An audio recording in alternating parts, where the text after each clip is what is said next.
about the nation of Scotland itself. There were Canadian Scottish units, there were South African Scottish units, and there were men that went from all over the world to serve in the armies and the navies of the British Empire. So it's very difficult for us nowadays to consider and to imagine what the scale of the losses must have been like during the First World War. To give you a little for instance, have any of you ever heard of what happened on the 28th of June 1915? Ever heard of that? Not ring any bells? Doesn't surprise me. Anybody ever heard of the Battle of Mons, for example, at the start of the First World War? Yeah, some of you may well have heard of that. Anybody heard of the Battle of Loos, 1915? Heard of the Battle of the Somme? All heard of the Battle of the Somme? Heard of the Battle of Passchendaele, part of the 30 campaign? Yeah, these are sort of like the big names. But incredibly enough, on the 28th of June, Edinburgh and the Lowlands, we mainly represent Lowlands units, suffered a terrible grievous loss at the Battle of Gully Ravine. Ever heard of the Battle of Gully Ravine before? No? Probably doesn't surprise me. It wasn't called Gully Ravine by the local people, it was called Zundere. Any idea what language that might have been? My attempt at Turkish. Yeah? We were actually fighting the Turkish Empire, and many men from Edinburgh and the Lowlands were involved in what can only be described as a cataclysmically successful battle on that day, the 28th of June. The Lowland Scottish regiments had to capture 4 lines of Turkish trenches. In order to subdue the Turks, 6 shrapnel shells would be fired. There was not enough artillery ammunition in the Gallipoli Peninsula to bombard the entirety of the line. So it was decided on the left of the line it would be absolutely plastered with artillery fire. Away on the right, the men of the Lowland Division, the 52nd Lowland Division, were just going to have to attack. To give you a little scale of the losses, the regiment that I'm representing today, that Ian's representing, that Adam's representing, are the Cameronians, the Scottish Rifles. The 8th Battalion of the Scottish Rifles went over the top that morning with 26 officers and nearly 900 men. 15 minutes later, 24 out of the 26 officers had become casualties, and nearly 700 men of the 8 Scottish Rifles had been killed or wounded. And this is the scale of the loss in the First World War, that major engagements like this hardly they hardly register in public recognition. We've all heard of the losses on the first day of the Battle of the Somme. The 16th Battalion, Royal Scots, McRae's Battalion, the famous Hearts Footballers Battalion, and its sister battalion, the 15th, were almost wiped out to a man. Now, we remember these losses because they were on the Western Front. People have heard of these big names.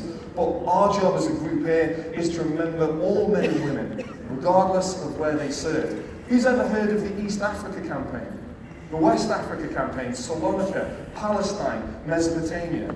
All of these memories are enshrined here in Edinburgh Castle in the beautiful National War Memorial. Anybody been into the National War Memorial today? Yeah? Do not leave the building until you've been up there. It is unique in the British Isles as being the only National War Memorial. And in there, it's incredible to think that the names of more or less every single man and woman that served in Scotland are recorded in the books of remembrance up there. Each sort of regiment, each corps, each sort of branch of the services has its own memorial and its books of remembrance. Just spend a little time in there. Obviously, folks, we give up a lot of our time, we give up a lot of our money to sort of like bring these things back to life. You don't need to do that, but what I would say is, don't just leave your remembrance of these people until the 11th of November, until Remembrance Day. If you just sort of like, if everybody remembers one person, everybody remembers somebody, then nobody will be forgotten. You see what we're saying there? So do make sure that you visit the National War Memorial today. It's an incredibly beautiful and incredibly moving place. Believe it or not, when the War Memorial was built up there, they actually said, oh, no, you can't put the War Memorial in Edinburgh Castle. Oh, no. There was severe opposition to it when it was unveiled in the late 1920s. What was in the place of the War Memorial was an old barrack block, ironically where many of the soldiers had actually sort of like trained and served before the war. They demolished that barrack block and they replaced it with the National War Memorial. Anybody think of why people were opposed to the building of this new memorial? Anybody think why? Because they said it will change the skyline of Edinburgh forever. And wherever you go in the town, you'll be able to look up and see this brand new building. And I think a lot of First World War veterans must have just gone, you get it, don't you? You will never be able to step out anywhere in Edinburgh without seeing Edinburgh Castle. And at the heart of this beautiful, beautiful jewel, nestled in the middle, is the National War Memorial. So we're going to be here for the rest of the day, folks, for the next hour or so. We're here to answer your questions and we're here to hear your stories, because there is not one person standing in this audience now whose life has not been touched in some way by the First World War. You might be sitting there thinking, well, I'm not from Britain, I'm not from Scotland, it's nothing to do with me. It has. The First World War was a global conflict, and you might not know the name of your great-grandfather or whatever that fought at the Battle of Loos. That doesn't really matter. There's not one person here that will not have been affected in some way by the Great War. So, just to close our formal programme of events today, we're just going to have a little moment of reflection. If you'd like to join us in that, that'd be lovely. If you don't have to. We have our piper here, Piper Stewart, who's going to play a beautiful Scots lament, and myself and the gentleman are just going to take a little moment to stand to attention. Ladies and gentlemen, you've been very kind. Present! On!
Thank you very much, ladies and gentlemen.